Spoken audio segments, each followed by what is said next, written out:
What's up, guys? A 417 Ranch back at it again. I haven't made a video in a while, so I'm coming on here. We're gonna do one today.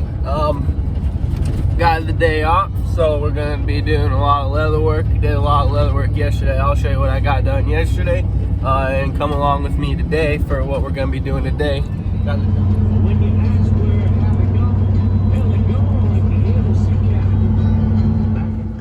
What is up? We're back in the shop. These are some spur straps I'm getting for a customer. They're coming along pretty cool, if I do say so myself. Holding them up, getting them ready for dye. Some lace right there. While I see over there cutting out some keychains. Got a tool bag I'm working on, like for construction.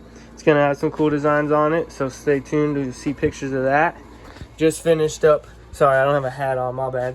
But I just finished up a holster yesterday, and I'm gonna take y'all along because I need to make some stock. Oh, I also finished this up yesterday. This med bag, it's up for grabs, 150 if anyone wants it. Holds two 500 milliliter bottles and then two 250 or 100 ml bottles. It's got 4 syringe or chalk packs on it, and then it also has 5 needle holders on each side, and then you attach it from the bottom here. I can make straps for it to attach it, or you can just use your saddle strings, whatever you want to do. Anyway, I'm gonna take y'all along to do a full large folder sheath knife. See the process on that, because I need to make some stock for a rodeo we got a booth at coming up next weekend. So y'all get to see the whole process on this large folder here. So let's go along for that. All right, so first things first, we're gonna need our leather. This is 3 to 4 ounce veg tan. These soon after this piece is gone will be made out of 4 to 5 ounce veg tan. So that's why the price of these is not going up, because I don't care. I'm just gonna make them a little better. But this one is gonna be a rough out, so we're gonna want to make sure our pattern is the right way. So this way, if I cut it like this and cut it like that again, this would be a left-handed folder. So to get the rough outside, this is a scrap piece. This is a pattern I made myself, and then right there is, this is the back side. Align that, and then if you come through there, that's going to be the front side. So there's a little lip on the back, so you can get your knife in there a little easier. So we're going to come here and we're going to trace out the pattern, and we're going to cut it out, and then I'll show you after that. All right, so I changed my mind. We're going to make 2. So this is going to be the rough out front one, and then this is going to be a tooled one. And what I do is, on this pattern, you can see I put the marks for where the stitch line is going to be there. And when I'm tracing it out, I'll mark it out there. So when I take it off, I'll take a straight edge and line that down, so I don't have to do it later. And that lets me know where I need to keep my tooling pattern in between, or if I want to go outside the stitch line, how to differentiate that. Then I also mark my holes for that on the fronts. This one is going to be kind of hard because I have to flip it around and do it from the other side, because the other side is going to be the front, and the back is not going to be rough out. The back, I'm going to put the maker's mark on it, and I think I'm going to dye it black. I think that might look pretty cool. So we're going to cut these out, and what I use to cut these out is red scissors, please. Don't look at my toots. These, they're like $7. I don't have enough money to buy the fancy pizza looking cutter or the other cutting knives, and these work fine for me. And I trace out with Sharpie, and then I cut on the inside edge. It's just how I do it, and just how it works. So I'll get back to you after I'm done cutting these out. All right, so these are both cut out. I'm gonna tool this one up. I'll show you the drawing on the little pattern I'm gonna do on it. I'm gonna go ahead and case the back sides of these and put my maker's mark on them, so that way they'll be ready to get put together when this one's tooled up, and this one's ready to go because it's rough out. I just got to mark out where I'm gonna put the holes at, and then I'll show you how we do it from there. I apologize, this is probably gonna be sideways for y'all, but I don't have a really good filming setup yet, so suck it up. Let's see, we'll just go with something crazy here.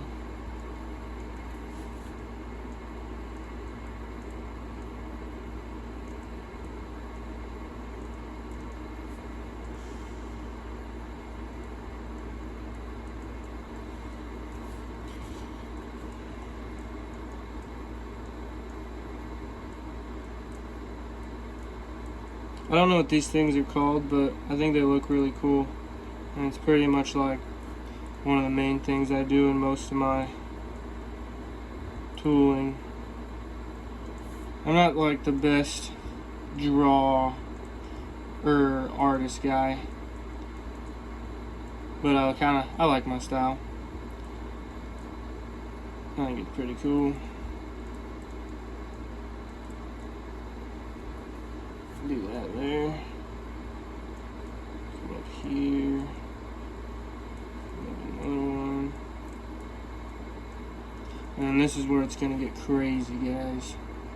So I'm gonna come off this one and flow the other way. That's crazy.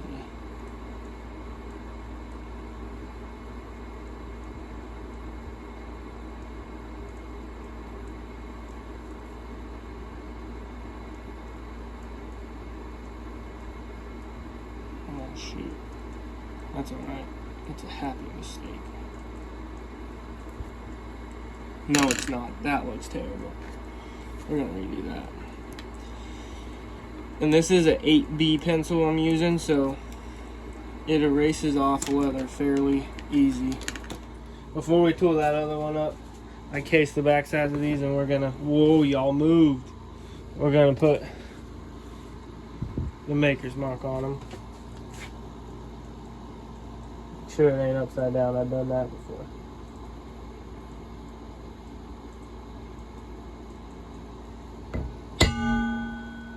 And sometimes it bounces, so I gotta check to make sure it's still on there, because it does need a couple hits there.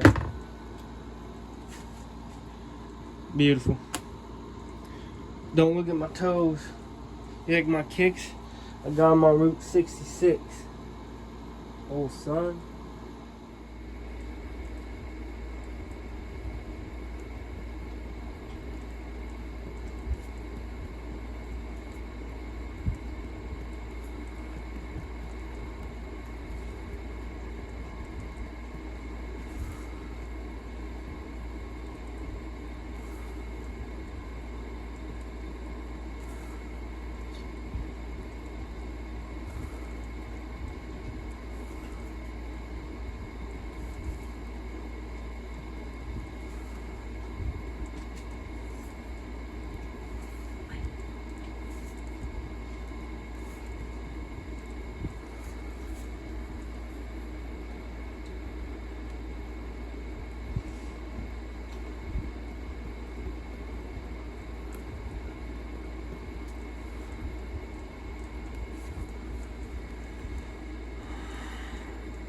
I don't even know what I draw on there. Oh, there we go. Alright. We finished tooling it. Took about 50 minutes. I'm not very fast, but there's also a lot going on here. So I'll go over. I didn't film it because, one, it took 50 minutes, and two, I don't have a good filming platform, so it would just look like this the whole time, bouncing everywhere. So I'll go over everything I did and what tools I use. So first off, 1, 2, and 3 were kind of like my main loopty things that I took everything off of. So I did those with a different beveler. Actually, my favorite beveler, if I can grab it right here real quick, it's just a vertical lined, if you can see that, a vertical lined beveler. So that was the first one I used. Then I went in on this little suckle looking thingy in the sides with a checkered beveler. As you can see, they look different. This is the checkered beveler. And then I took the checkered thumbprint and faded out around and around kind of this area. And then I went in with my smooth beveler, which looks like those other two, but just smooth, no lines on it, and went over the rest of it. Then after I was done with that, I started stamping in some stuff. So use these two this flower looking stamp right here. for those.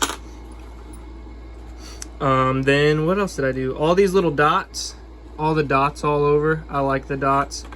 It's just this little ballpoint thing. Pretty cool. And then all the cuts were swivel knife. I also went in and took that checkered thumbprint on the main doodads here and used that thumbprint in there. Like I said, swivel knife for all the cuts. And then on the end of some of the cuts, you can see there's a mule kick, a little arrow thing. I used this one, this little tiny one. Pretty sweet. And then this area down here, I backgrounded with this. I have no idea what to call this. Checkered, maybe, not really. Diamond, I don't know. Kind of looks like a band-aid to me though. But I thought it would look pretty cool right there. And then, what did I do? Oh, these little swirly doodads on that swirly doodie was this wiggle liner. I like this a lot. It's pretty cool. And then on right there and there, I use this. I have no idea what this is called, but that's what I used. And that's all the tools I used on it, and the rest, like I said, is a swivel knife. So we're gonna let that dry up and then oil it. And I think what I'm gonna do is I'm gonna just oil it, tan coat, and do a dark brown antique on it. Maybe I'll dye in a few. I'll probably dye the main swirly doodads for a little cool effect there. Anyway, let's get back at it. All right, we're back. So I let it dry and I oiled it up. Now I'm gonna go in with a resist, some tan coat, put that all over it, let that dry, and then I'll be back and show y'all when we antique it. And these other two, the backs for both of them are oiled up, and they're ready to go, but they're not getting no tan coat or nothing. Dang, that one got a little bit of oil there, didn't it, buddy? Anyway, these backs are gonna get dyed brown, both brown, and then that one's going on one of them, and then this front's going on the other one. So we'll be back when they're ready to antique and dye, and I'll show y'all that.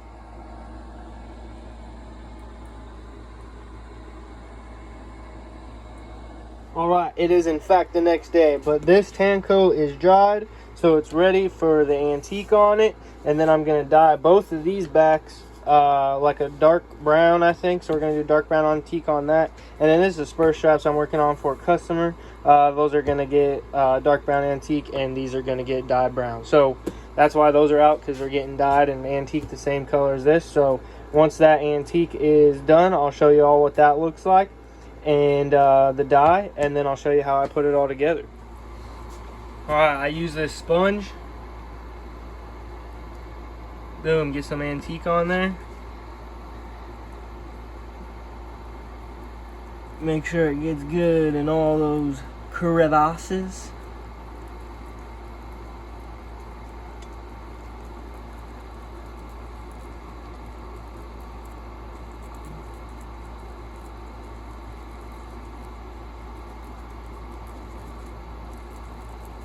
Work it in there, baby. Alright. And then I usually accidentally get a bunch on the edges, so we'll get that off first and then get this, so make sure none of it gets on the backside. Alright, now we're gonna wipe and see if we got all the crevasses.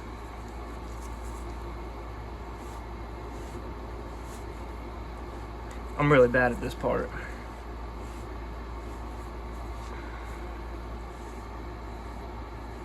Spreading it around is the easy part.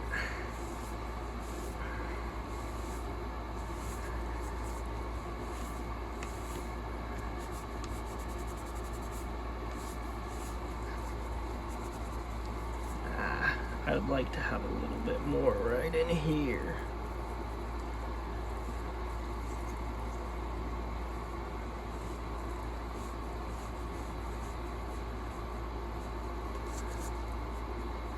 Go.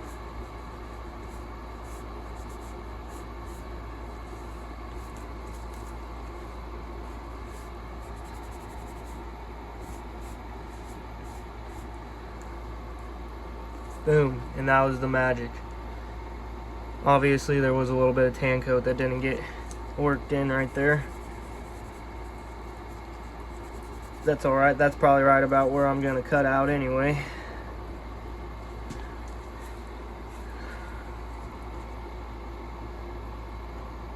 Beautiful. Now we gotta let it dry. Alright, front and back, this is also tan coated, so now I'm gonna glue it together. This is what I use, EcoFlow leather weld. I think it works pretty well, but basically you're just gonna glue the edges, these side edges, slap that bad boy on there, and then put something on it so it compresses, and then that way once it's dried, then you can go to punch in your stitch holes and it's not going to be moving around on you. So that's the easiest way I found to do that. But we're gonna glue the edges and then compress it, and then I'll be back with you when we start punching stitch holes. Alright, we're back. It's glued together front and back like so. As you can see, I don't glue it all the way together. I just need it glued together so when I'm punching stitch holes, it don't walk out from under me and stuff like that. So anyway, next thing we're going to do is line out where the sides of the knife is going to go. The way I do that is I take my template. Usually I draw my lines on there, but they come off when you are doing a bunch of stuff. So they came off. So I'm going to take this, put it back over here, line up this, make a mark there, make a mark up there, mark there, obviously straight line, and then take a pencil, run it down there. And then I'm also going to stitch groove the edge. So this is a stitch groover. So basically all I'm going to do is you take it and you put the edge of it there and you slide it around and it'll make a groove there. I'll show you what that looks like before I stitch it, but I don't do a stitch groove on these because I would mess it up and not make a straight line. But anyway, that's how I do that. So we'll come back at you when we're about to punch holes. Alright, so as you can see, I've stitch grooved it all the way around. Obviously not up here because we're not going to stitch there, but all the way around, and then those pencil lines are for the uprights, and then I also lined out where I'm going to stitch the belt loop holes. So now we're going to punch. I use this 2mm 4-prong. This is the number if you want. It's a craft tool because I'm cheap, but I really like this one. And then I broke my single punch, but I bent this punch, so I just bent it more, and I have a single punch on there if I need it, because sometimes around the corners you can't get this one like in the stitch groove all the way and it'll come out look like crap. So if you need to punch 1 or 2 holes, you got that single punch right there to get around the corner.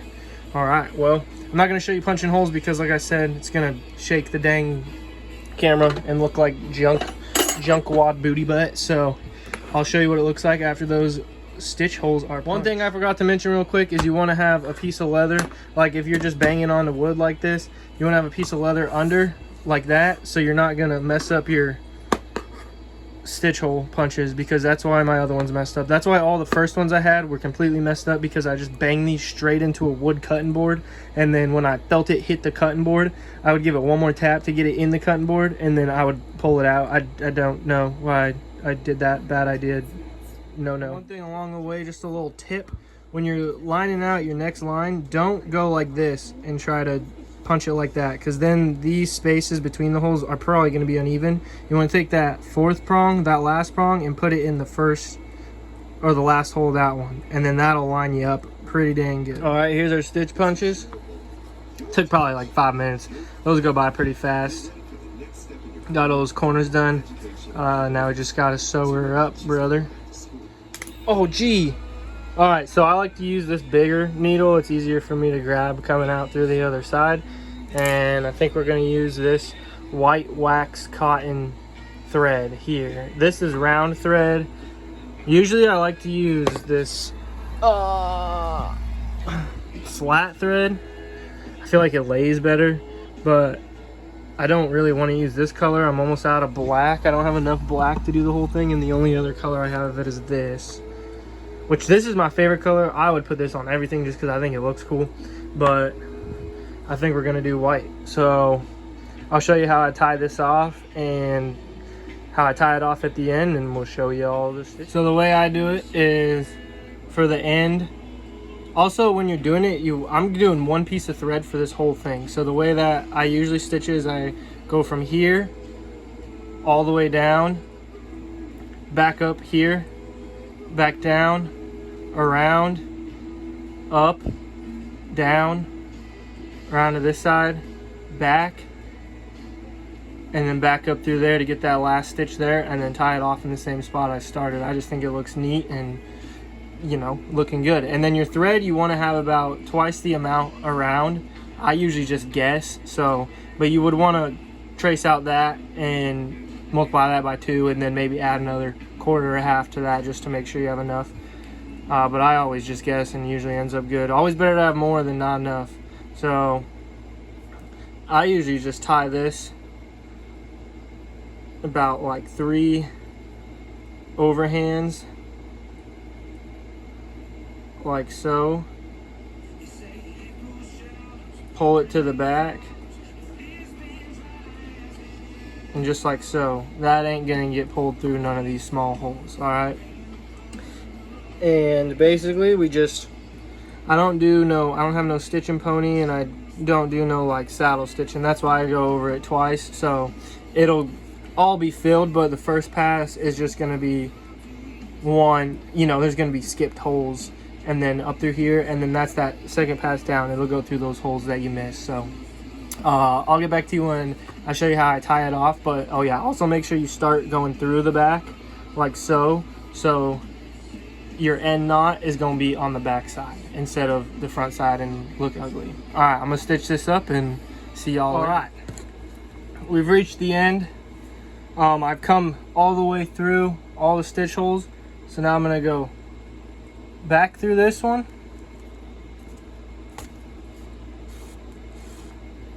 and as always, I did get way too much extra, but that's all right. Better to have too much than not enough, you know what I'm saying? All right, then I'm gonna take my needle and I'm gonna go, I'm gonna go underneath this one. Go underneath that second to last stitch. Sorry for bumping the cami. Pull it through till you got a little loop, like so. Then I'm just gonna wrap this. I usually do 3 times, because 3rd time's the charm. Then you're gonna wanna try to keep that down low there. Pull all this stitch through. Get that tail out of there. Then just gonna kind of try to slide it down as you're pulling up. Then once it's all the way at the bottom, yank that bad boy. Get it nice and tight. And then what I usually like to do, that'll probably stay by itself, but I'll just do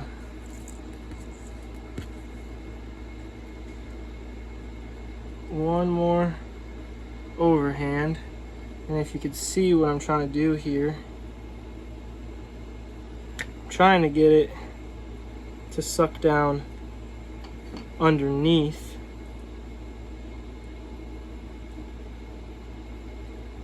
Well, sir, this needs to get pulled through more. Hold up. Wait a minute. All right, we're gonna try that again. So pull this through. You don't really need your needle on there anymore. You can let that get off there if it wants to. So I have an overhand, and I'm gonna try to get it to suck down, not on that tail, but underneath of that knot.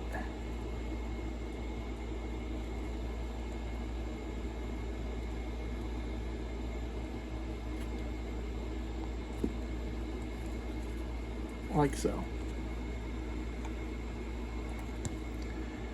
Then you'll just snip that, and we'll snip this other one a little bit shorter.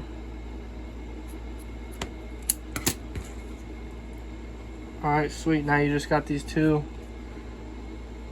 little tails. Take my handy dandy burner I found on the side of the road. True story, God I lie.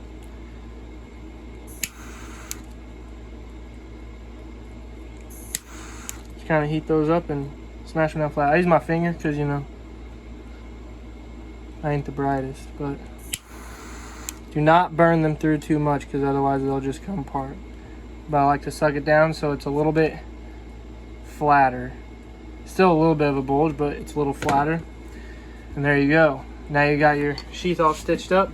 And if you look on the back side here, you'll see how there's edges of the front kind of sticking out. What I'm going to do is I'm just going to go along and snip those off as best I can without cutting too much into the front, because you'll be able to see that'll look like doo-doo junk.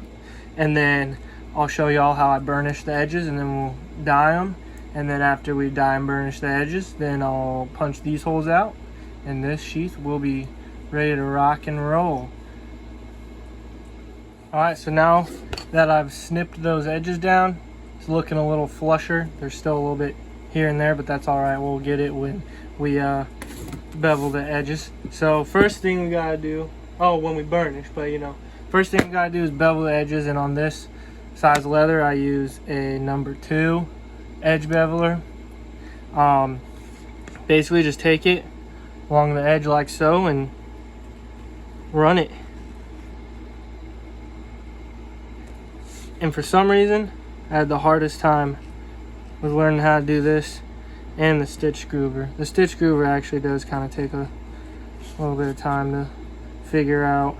I would always overshoot, and then like you'd be able to see like right here on the edge, instead of coming around the corner, it would shoot out there and then come around the corner. But it's not that big of a deal. But on this one I didn't do it, so whoopee, hooray for me.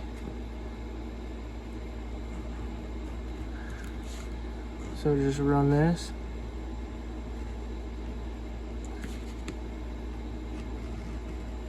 And we'll run this on the front side and the back side. And obviously down this little cut here as well. As you can see, that kind of rounded over the edge, so it'll be nice for burnishing. So I'll get back to you. I'll do this backside and get back to you when we burnish it. Okay, so now what we'll be doing is we're going to start burnishing the edges. So we beveled them. So now what we're going to do is we're going to take, I use this sanding block. It is 120 grit. It's kind of like a, I'm not good at geometry, but you know, that shape. And we're just going to hit the edges, get the thicker rough stuff off.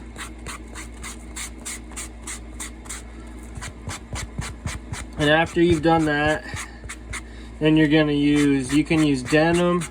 I use canvas. But really just hit this. I kind of just hit it real quick. I don't usually have leather that has a lot of rough spots on it. And then you'll take your canvas or denim. I have this canvas piece here, and then you'll rub the edges with that bad boy, get it all ready. And I do have to apologize, in our last YouTube video I said we do not have any power tools or do not use any power tools, and at the time I was not lying, but now that would be a lie. I have just recently purchased a Dremel and attached, a burnish, a wooden burnishing thing to it.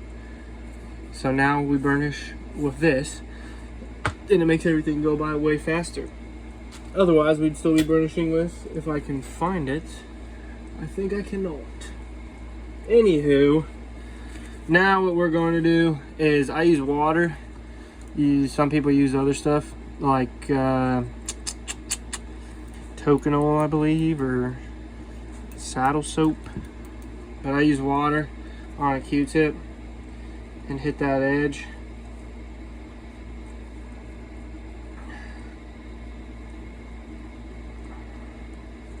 Like so, and hit that all the way around, and then just go to burnishing that bad boy. If you don't have, oh, here it is. This is what they look like. And you're just gonna take that, and you're gonna find the groove it goes in best, and you're just gonna rub back and forth, back and forth, back and forth, back and forth for like hours. So that's why I attach it to a Dremel. But I will be back and show y'all the Dremel burnishing for a little bit, and then we'll move on to the next step. Ultimate power. It's not very balanced, but that's how that works. And put it on the edge. All right, so now the edges have been burnished. As you can see, it looks muy better. Now we're gonna let that dry, and then we will dye the edges and punch these holes out, and this holster will be ready.